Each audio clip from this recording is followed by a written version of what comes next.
Muy buenas tardes. Bienvenidos amigos de Lógica. Esta penúltima sesión antes de irnos al receso, ya cruzamos el umbral del mediodía en este último día del Legal AI Summit. Recuérdoles nuestro eje rector de este quinto día: gobernanza y políticas públicas en el uso de la inteligencia artificial. Gobernanza tiene que ver con aquellos lineamientos, guías, sugerencias respecto de cómo debe implementarse, utilizarse, no utilizarse la inteligencia artificial, que pueden venir desde dentro de las instituciones privadas o desde fuera, desde los aparatos gubernamentales o la administración pública. Pero también tiene que ver con cómo el gobierno sí utiliza, no utiliza y cuáles son sus guías de uso para implementar nuevas tecnologías que hoy llevan el nombre o el apodo de IA, inteligencia artificial. Y para hablarnos de eso, el uso de la inteligencia artificial en tribunales de México y el mundo, tengo el gusto de presentarles al maestro Jorge Montiel Romero. Maestro, bienvenido. Gracias por aceptar esta invitación de forma relevante y particular, precisamente porque te vamos a dar voz y te vamos a escuchar, bueno, en calidad de precisamente una voz autorizada por conocimiento y también por tu actual función dentro de la administración pública. Es un verdadero honor que estés aquí. Gracias por aceptar la invitación. No, muchísimas gracias, Roberto. Es un placer y un honor estar contigo, con ustedes y con pues todo el foro, toda la audiencia. Es un tema muy bonito, es un tema muy interesante, un tema de frontera. Y sí, me gustaría también poder recalcar que efectivamente me dedico justamente a la transformación digital en contextos de acceso a la justicia. Pero me gustaría hacer hincapié en que las opiniones o mi participación el día de hoy es totalmente a título personal. No, Correcto. no Muchísimas represento gracias. ninguna No institución, ni mi representas ni voz. la voz del gobierno, ni los intereses, ni nada de eso. Estamos precisamente con un profesional del ámbito legal que implementa inteligencia, que implementa tecnologías o nuevas tecnologías en la impartición de justicia. Muchísimas gracias. Y con ese papel, si hubiese alguna pregunta, es que las podremos tomar y planteárselas precisamente al maestro Jorge. Una breve semblanza, él es Jorge Antonio Montiel Romero, licenciado en Derecho por la Universidad Nacional Autónoma de México, con una destacada tesis sobre la regulación de la inteligencia artificial en el contexto de los derechos de propiedad intelectual, profesional que ha combinado conocimiento jurídico con tecnología e innovación. Actualmente, maestrante en inteligencia artificial por la Universidad Tecmilenio, se desempeña como coordinador especializado de estrategias y políticas para la transformación digital en el Consejo de la Judicatura Federal, donde ha sido parte integral en la creación de políticas y normativas que permitan integrar estas tecnologías. Participó como miembro investigador para el Center for Artificial Intelligence and Digital Policy, actualizando la versión 2024 del reporte de inteligencia artificial y valores democráticos, donde se analizaron los avances en regulación normativa y ética de más de 180 países en materia de inteligencia artificial. Maestro, nos va a faltar el tiempo para platicar precisamente quizá de este último párrafo, de estos últimos temas. Así que vayamos precisamente a la carnita. La primera pregunta sería esta: ¿cuál es el estado, no de la ciencia y de la técnica, sino el estado de uso, el estado de implementación, el estado de aceptación de estas nuevas tecnologías? La posibilidad de usar redes neuronales avanzadas para masificar el uso de datos. Correcto. Ay, perdón, es que me tocó hacer home office. Y entonces alguien está pasando de estos de se venden colchones y demás. No te preocupes, tienes buen filtro, ¿eh? Te escuchamos solo a ti, no te preocupes por ruido de fondo. Muchas gracias. Y disculpen si se escucha, son los pequeños inconvenientes de trabajar desde casa. Pues bueno, primero que nada, seguramente, bueno, no, antes de eso, muchísimas gracias por esa brevísima presentación. Como mencionabas, es muy poquito el tiempo y podríamos quedarnos aquí toda la tarde platicando acerca de inteligencia artificial en contextos de acceso a la justicia, pero me gustaría abordarlo justamente en casos de uso al menos el día de hoy, casos de uso de IA en tribunales. Correcto. ¿Qué está pasando en México? ¿Qué está pasando en el mundo? Si es que ya se está implementando, si no, cuáles son los riesgos y demás, ¿no? Entonces, em, seguramente a lo largo de esta semana, alguno de los diversos ponentes, distinguidos invitados que desde ustedes, desde Logic, pues tuvieron a bien pues la tarea de reunirlos, alguno de ellos habrá preguntado, más bien habrá comentado, que en el mundo existen al menos tres corrientes para regular la inteligencia artificial en esta esfera porque la geopolítica no nos deja de influenciar en muchos aspectos de la vida. La inteligencia artificial ahorita tiene al menos tres corrientes por las cuales se está buscando regular. La primera de ellas es la de la Unión Europea, que es como la que está más sonada en este momento, más desarrollada, y es la que ha causado que hace muy poquito ya hubiera entrado en vigor el propio reglamento de inteligencia artificial de la Unión Europea. Entonces, Unión Europea tiene un esquema de regulación basada en el riesgo de la propia implementación de la inteligencia, de los modelos de inteligencia artificial, para proteger sobre todo los derechos humanos y derechos fundamentales de todas las personas. De ahí en fuera que muchos expertos en tecnología, en innovación, abogados, no abogados, tecnólogos, etcétera, se refieren a que la Unión Europea es muy limitante o sobreregulatoria en cuanto al tema de la innovación y de la inteligencia artificial. Y pues ahí han tenido como algunos pequeños conflictos con grandes empresas como Google, como Meta, incluso por ahí está Apple con los iPhone, ¿no? Entonces, el primer enfoque regulatorio sería Unión Europea. Y la Unión Europea nos está diciendo que en su reglamento de inteligencia artificial marca como una tecnología de alto riesgo, o lo clasifica como de alto riesgo, el uso de inteligencia artificial en contextos de acceso a la justicia, en tribunales, ¿no? Y ojo, aquí no lo está prohibiendo, lo marca como de alto riesgo. Y como un sistema de alto riesgo, o como una tecnología de alto riesgo, lo que hace es que pues tenga una carga adicional de ciertos trámites que hay que cumplir, cierto compliance que hay que cumplir, si es el caso que se llegue a desarrollar modelos de inteligencia artificial aplicados a contextos de acceso a la justicia. Tienen que tener un sistema de gestión de riesgos, tienen que cumplir con medidas adicionales para protección de datos personales. em, de hecho, es el propio artículo 6 del reglamento el que lo marca, ¿no? Y esto tanto para entidades públicas como para entidades privadas que lleguen a desarrollar este tipo de modelos. Luego, por otro lado, tenemos a la segunda corriente o la segunda gran corriente de regulación de la inteligencia artificial en el mundo, viene de los Estados Unidos. Los Estados Unidos tienen un enfoque un poquito más flexible. De ahí en fuera que pues sean sus propias empresas las que empujan este modelo de regulación de que, ok, sí, la inteligencia artificial tiene ciertos riesgos, sí hay que proteger los derechos de las personas, pero no tenemos que matar la innovación. No hay que impedir que las propias empresas sigan innovando y explorando, ¿no? Y de cierta manera, pues también el propio gobierno a través de aplicaciones de inteligencia artificial en justicia y en términos militares, ¿no? Y en ese sentido, Estados Unidos ha sido un poco más cauto en cuanto a la propia regulación, que si bien cada estado de la Unión Americana puede emitir su propia regulación de inteligencia artificial, de hecho hace poquito me parece que California a través de su Senado hizo una regulación de inteligencia artificial que luego fue eh, este, ay, se me olvidó la palabra, pero que luego, que después fue denunciada, en lo que me acuerdo del término correcto, por el propio gobernador de California.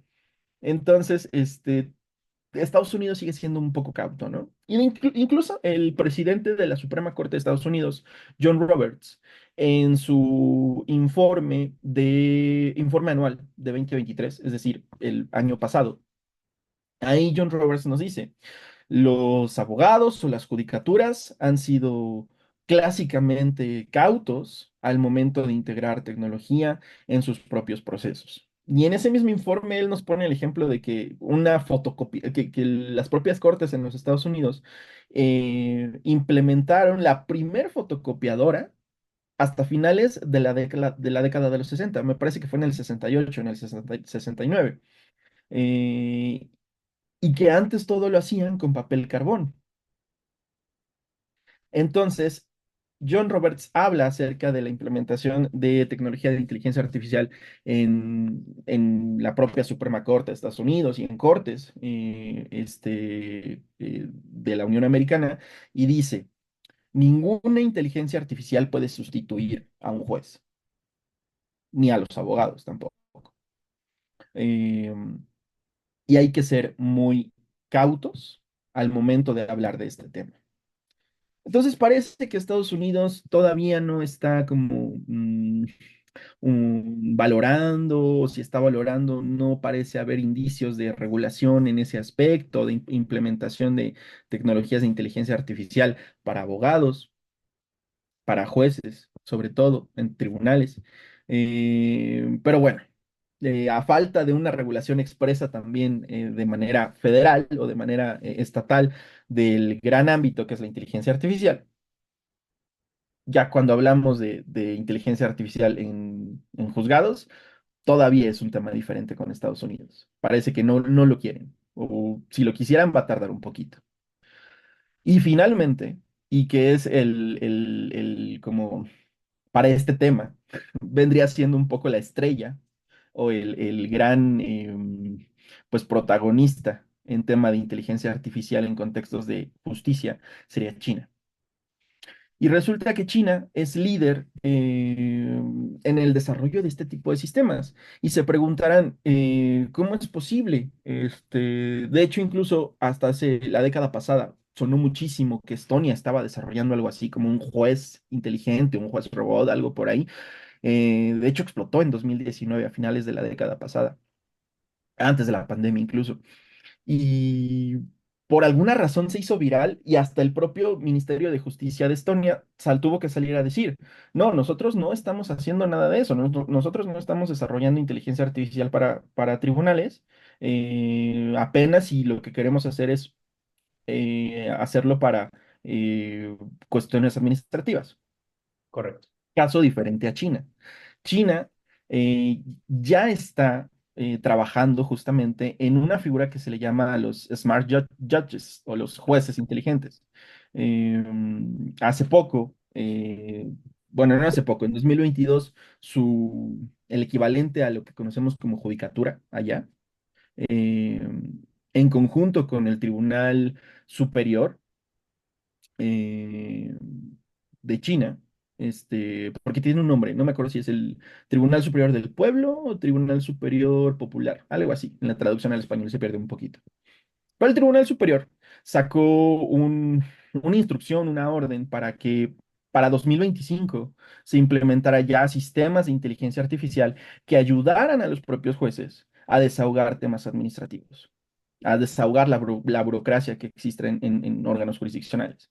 Y no solamente eso, sino que estableció como límite para que en 2030 se desarrollaran sistemas de inteligencia artificial que ayudaran a los jueces en todo el proceso. Es decir, que el próximo año China no solamente ya va a estar implementando, bueno, de hecho ya está, ya hay casos pilotos de los jueces inteligentes, pero para 2025 ya lo va a tener en un aspecto un poco más amplio y para 2030 ya lo van a tener en todo el proceso. Maestro, esos son los casos a nivel internacional, el estado de las cosas, el estado de la cuestión. Y cuando volteamos a vernos, ¿dónde estamos? ¿Dónde está México dónde estamos parados respecto simplemente de otros países? Quizá China, Estonia efectivamente sonó muchísimo el que ya había implementado estos tribunales.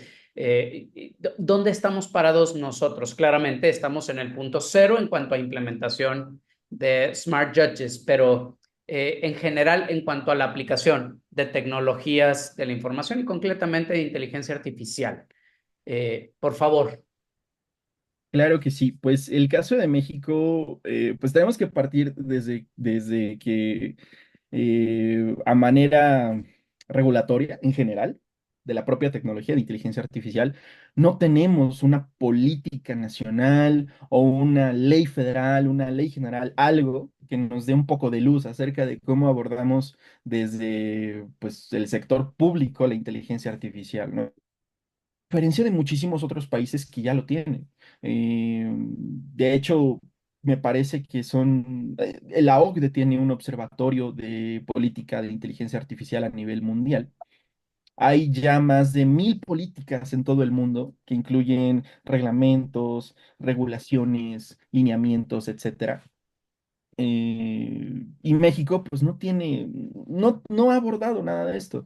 El único, pues el último esfuerzo que podríamos decir así de manera formal es desde 2018, en donde se publicó me parece que fue la Estrategia Nacional de Inteligencia Artificial o el Plan Nacional de Inteligencia Artificial.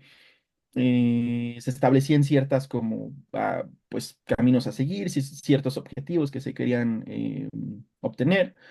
Con el cambio de gobierno, esto se detuvo y en el sexenio pasado no hubo grandes avances en el tema.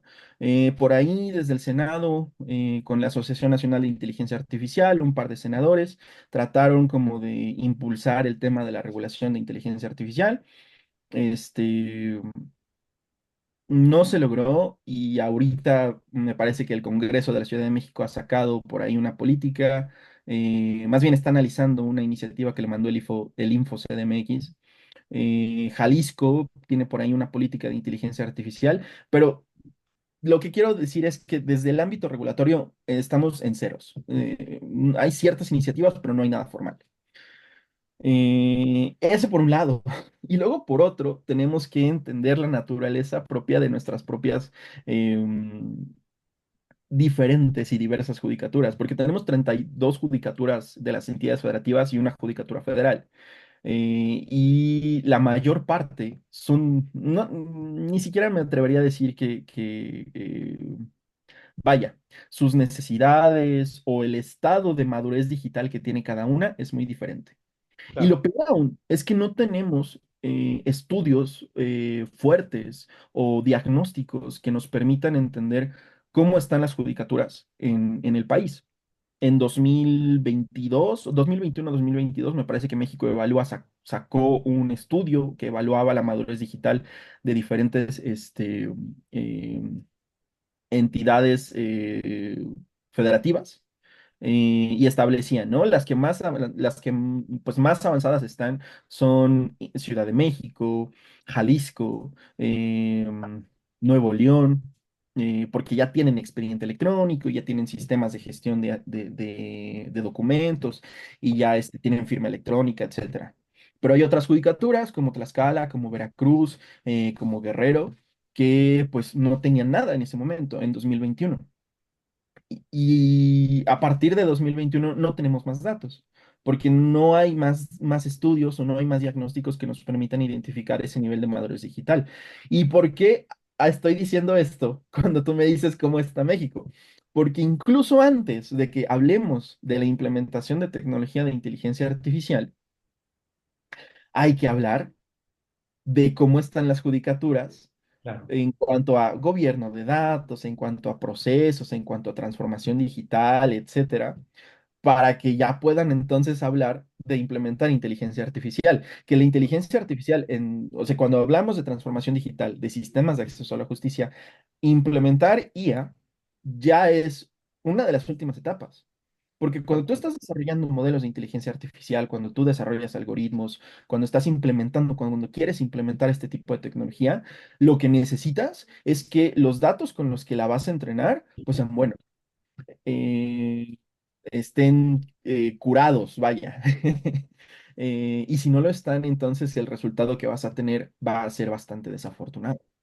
Totalmente. Maestro, una pregunta obligada entonces frente a esta situación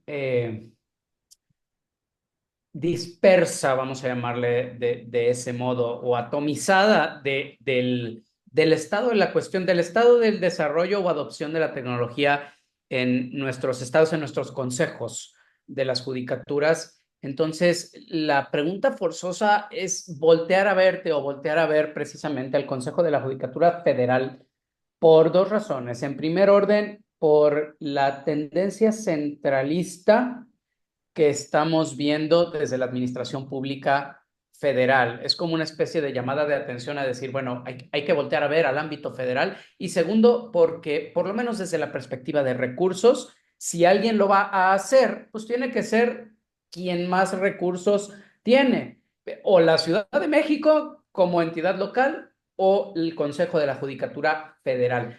En ese nivel, ¿qué es lo que nos puedes decir? ¿Cuál es el estado de la cuestión? ¿Hacia dónde vamos, por lo menos desde la federación? Pues mira, nuevamente recalco, esto es a título personal.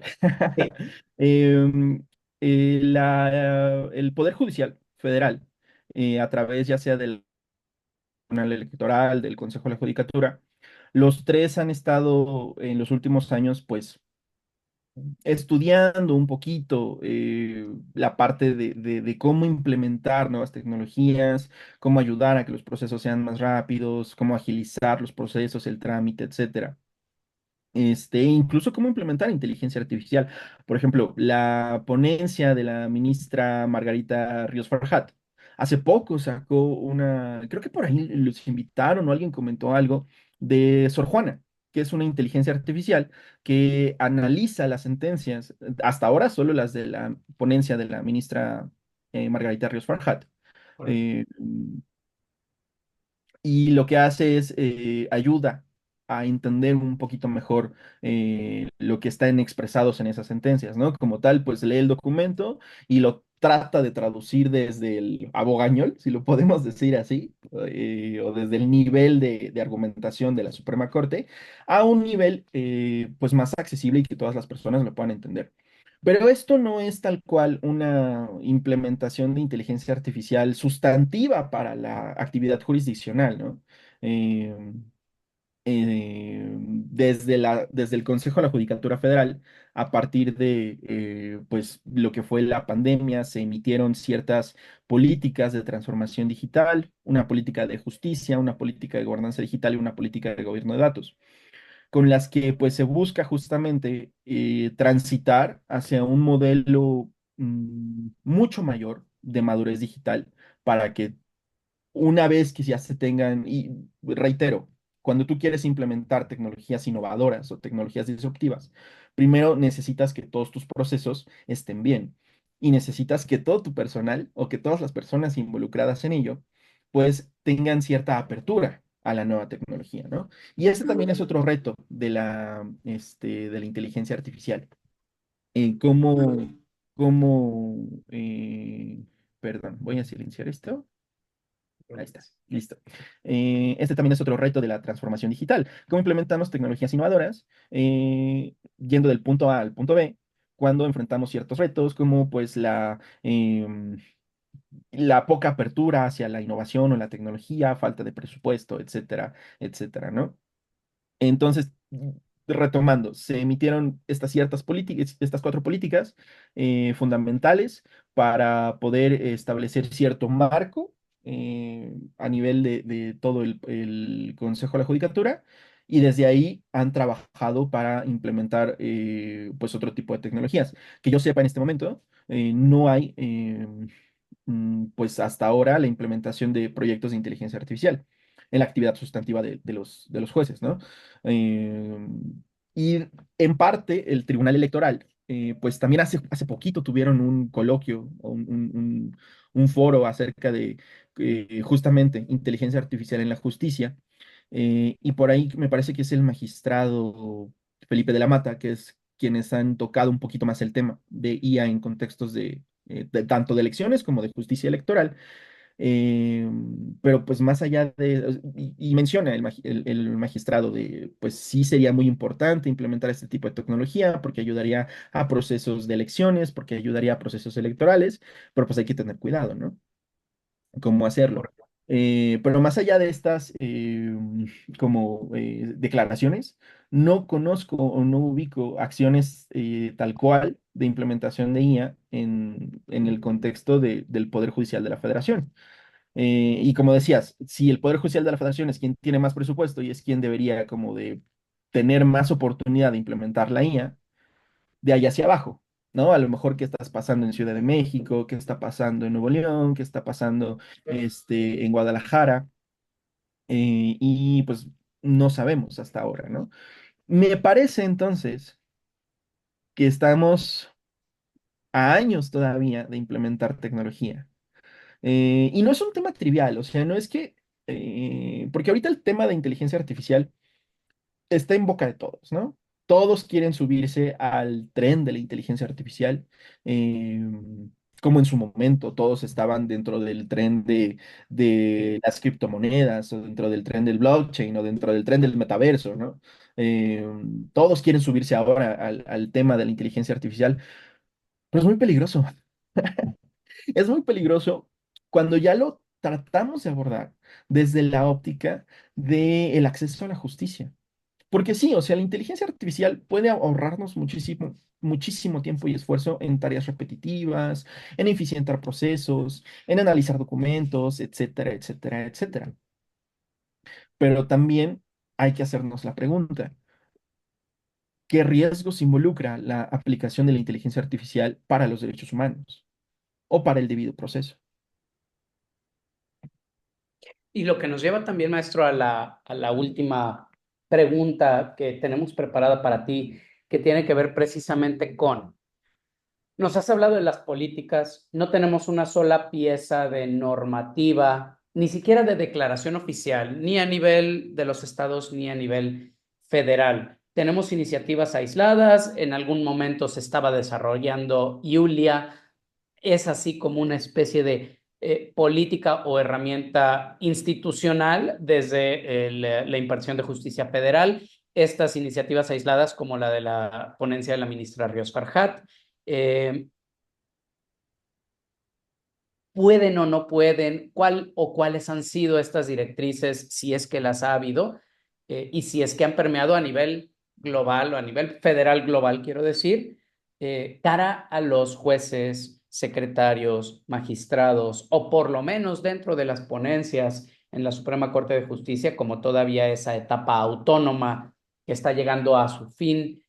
¿Ha habido lineamientos, indicaciones, por qué no, prohibiciones o advertencias? Es decir, ¿existe alguna política uniforme mínima? Si háganlo para esto, no háganlo para esto, o cada quien decide, cada ponencia decide, cada juez, decimos, es gobernador en su juzgado. ¿Cómo está operando en este momento la implementación a nivel práctico, a nivel del día a día en el Poder Judicial? Voy a abordar la respuesta en dos aspectos, en el aspecto nacional y el Correcto. aspecto internacional, porque ya hay casos de qué ha pasado cuando se ha utilizado inteligencia artificial en, en tribunales, ¿no? ¿Qué pasa cuando los jueces utilizan inteligencia artificial?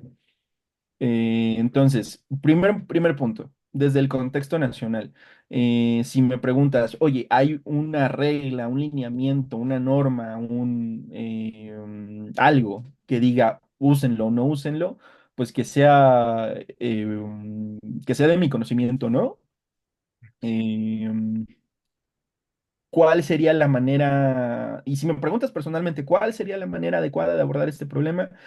O de este reto, más bien, pues quizás una política de inteligencia artificial, quizás un código de ética sobre inteligencia artificial, no lo sé, pero mientras no haya algo así, digo, o sea, vaya, el caso es que ni siquiera sabemos, porque ya pudo haberse dado el caso, puede que alguien, algún secretario, algún juez, algún magistrado, haya utilizado, no sé, herramientas como ChatGPT, Gemini, Cloud, Llama, Perplexity y del montón de los grandes modelos de lenguaje que están disponibles para todos en línea, puede que ya lo hayan utilizado y ni siquiera sabemos cómo, ni siquiera sabemos si ya lo hicieron y no lo han hecho público, ¿no? Puede que incluso haya algún magistrado, algún juez en algún lado, y no hablo a nivel federal, hablo a lo mejor a nivel local también.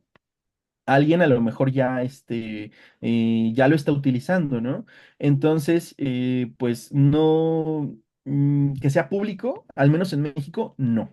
No hay ni un lineamiento, no hay una política o algo, y pues que alguien ya lo haya hecho.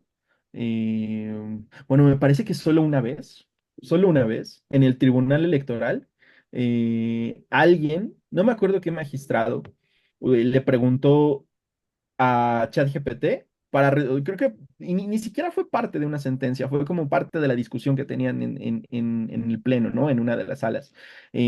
Preguntó algo acerca de me parece que cierto candidato o cierto funcionario, y dijo, ¿quién es? Ya sabes quién. O algo así, ¿no? Y le contestó y dijo, bueno, pues si incluso la propia inteligencia artificial ya sabe quién es fulanito, pues entonces se asume que todos lo saben, ¿no? Creo que ese es el único caso en México en donde se ha difundido públicamente que un funcionario judicial ha utilizado inteligencia artificial. Eso en cuanto al tema nacional, ¿no? Sí.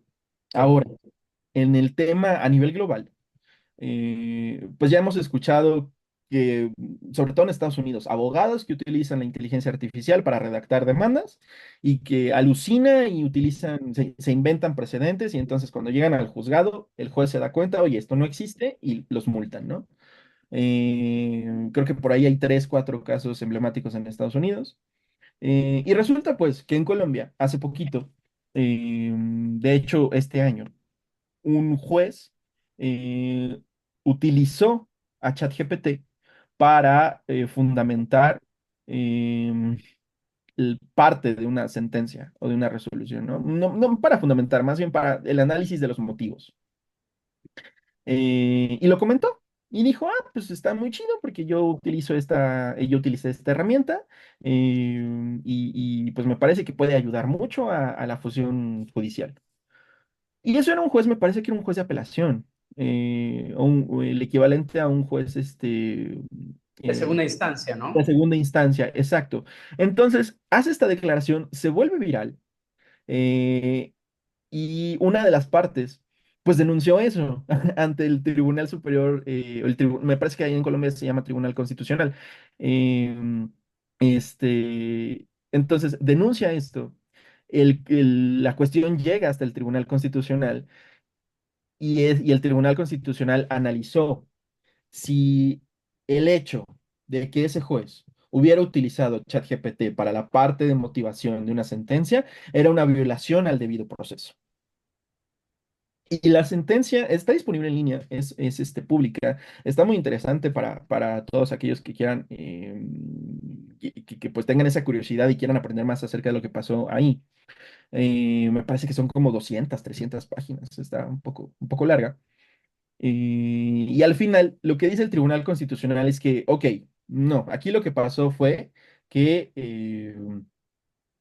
el juez ya tenía su motivación, su fundamentación, ya tenía todo listo y nada más utilizó la herramienta para ver si si la propia herramienta lograba obtener un resultado similar a lo que el juez estaba proponiendo, ¿no? O sea, como una especie, una suerte de comparación, de a ver qué tal, a ver si sí es cierto que esto se puede aplicar aquí. Eh, Al final el tribunal dijo, y pues como eso solo fue un cierto ejercicio comparativo y no afectó en realidad a la función judicial, no hubo una afectación entonces al derecho al debido proceso y a los derechos fundamentales de la persona. Pero lo que sí dijo el Tribunal Constitucional es que a raíz de esto le ordenó al Consejo Superior de la Judicatura de Colombia emitir unos lineamientos, una política, algo para poder regular justamente el uso de inteligencia artificial generativa en la judicatura o para jueces. Y esto está muy interesante porque, digo, hasta ahora, esto fue en agosto. En agosto salió esta sentencia. Hasta ahora, pues no, el Consejo Superior de la Judicatura de allá no ha emitido nada. Pero bien podría ser un precedente a nivel Latinoamérica de qué podrían hacer otras judicaturas para abordar el problema de la inteligencia artificial generativa. Y eso, ojo, eso no quita que siga siendo em, peligroso y todavía hay que debatir mucho acerca del uso de la inteligencia artificial para contextos de acceso a la justicia y si esto implica o no violar los derechos de debido proceso, acceso a la justicia, etcétera, etcétera, etcétera. Totalmente. Y por aquí quizá no quede tan claro el cómo el uso de una herramienta como esta podría estar violentando los derechos, concretamente el derecho al debido proceso. Y tiene que ver con algo que hemos comentado o han comentado un par de ponentes a lo largo de esta semana, que tiene que ver con un replanteamiento de una de las vertientes del debido proceso legal y tiene que ver con ¿tengo derecho a que mi caso sea analizado por una inteligencia humana natural o no? Es algo que hasta antes de probablemente este mismo año jamás nos hubiéramos replanteado, o quizá hace 4 o 5 años jamás nos hubiéramos planteado tengo derecho a que mi caso sea completamente, quizás sería el término, completamente revisado por un cerebro humano o cabe la posibilidad de que no sea así. Salvando todas las distancias en esta analogía, lo hemos visto en muchas legislaciones procesales con la implementación paulatina, progresiva del principio de inmediatez judicial. ¿Qué tanto tenía que participar el juez directamente en el proceso, en la recepción de pruebas, en el proceso resolutor? ¿Y qué tanto podía delegarse en personas que no eran el juez? La intervención de los secretarios proyectistas, en el anterior sistema laboral, en la participación de los secretarios auxiliares simplemente para recibir pruebas, transcribir y demás, y solamente el eventual presidente de junta, diagonal juez, estudiar el cúmulo de material para resolver. Este principio de inmediatez, maestro, que interpretamos hoy de un modo, probablemente estamos frente a una nueva vertiente, frente a una nueva interpretación de él, ¿no? Si se vale o no que el juez delegue algunos procesos mentales o no en inteligencias artificiales y cómo eso vulnera o no el derecho de acceso a la justicia y el debido proceso legal. Esa va a ser próximamente la discusión, no tanto si se pueden o no implementar. Coincido con el comentario que te hacen aquí en el chat, quiero leerlo abiertamente, es precisamente de Aurora y dice, la inteligencia artificial sería una herramienta formidable como ayuda, pero la gran pregunta sería precisamente qué tipo de ayuda, ¿no? O sea, qué tipo de bastón queremos o qué tipo de visor queremos, si solamente para transcribir o para razonar y crear argumentos por y en lugar del juez, del secretario o de quien resuelva. ¿Qué opinión te merece esa reflexión? Claro que sí. De hecho, ya entrando brevemente, nada más para que no quede la idea al aire, que estas reflexiones son parte del campo de la ética de la inteligencia artificial eh, y que es un tema también muy rico y que podríamos hablar toda la tarde acerca de eso. Eh, Podría llegar a darse el caso en el que llegado el momento, una inteligencia artificial pueda utilizarse, no sé, a lo mejor para juicios de paz o en la Ciudad de México lo que conocemos como justicia cívica, ¿no? A lo mejor podría ayudar, ¿no? Digo, no lo sé. Y eso no está, y eso que la justicia cívica, que los jueces de paz no está integrado al modelo al modelo jurisdiccional o de las judicaturas que tenemos en México, ¿no? Em, Ronald Dworkin establecía tres categorías para clasificar los asuntos o los casos, ¿no? Había asuntos que eran fáciles, había asuntos que eran difíciles y había asuntos que eran trágicos. Y él mismo decía, bueno, pues los fáciles simplemente es premisa mayor, premisa menor, bueno, consecuencia. No había más. Pero yo asumo, y esto es algo que no se ha puesto mucho como, no hay mucha literatura legal o no hay mucha literatura académica al respecto, ¿no? Podrían ser los casos fáciles a los que habla Dworkin, los que se refieren a justicia cívica, y de ser así, entonces a lo mejor una inteligencia artificial podría hacerlo. Pero ¿qué pasa ya cuando tenemos casos difíciles o casos trágicos? Casos en donde nadie gana. Casos difíciles y casos trágicos. Me encantó esa distinción. Casos difíciles, complejos, ¿no? De una complejidad por cúmulo de datos, cantidad de argumentos, derechos de ponderación o ponderación de derechos. Casos trágicos, da igual si son sencillos. Vidas humanas, responsabilidad patrimonial del Estado en temas de salud, poblaciones en vulnerabilidad. Independientemente de que la solución parece simple, no queremos que resuelva una computadora un caso que requiere el toque de candidez y empatía humana. Dos aspectos puntualísimos que me atrevo a decir no habían salido, o quizá una sola ocasión, y en los que tenemos que plantearnos y replantearnos si sí o si no queremos que resuelva un algoritmo matemático. Maestro, hemos llegado al final de esta sesión. Te agradecemos muchísimo el que hayas aceptado esta invitación. La verdad es que ricas las... A ver, lo voy a decir con todas sus palabras. Por un lado, preocupante y decepcionante el hecho de que México no se esté planteando institucionalmente todavía soluciones reales, más allá de que hay iniciativas presentadas y demás. Pero por otro lado, muy rico el que podamos ver que efectivamente hay personas como tú que conocen el estado de la ciencia y de la técnica en puestos donde efectivamente lo pueden implementar. Jorge Montiel Romero, especialista legal en operaciones en el Consejo de la Judicatura Federal. Muchas gracias por estar hoy aquí con nosotros. Muchas gracias, ha sido todo un placer y pues ojalá que se dé en otra ocasión y con gusto podemos platicar de este gran tema que es la tecnología en contextos de acceso a la justicia. Muchas gracias. Gracias a ti y sí, lo haremos definitivamente. Ojalá ya Logic te pueda considerar como de casa, nuestro Jorge. Y gracias a ustedes, vamos a la última sesión antes de irnos a comer.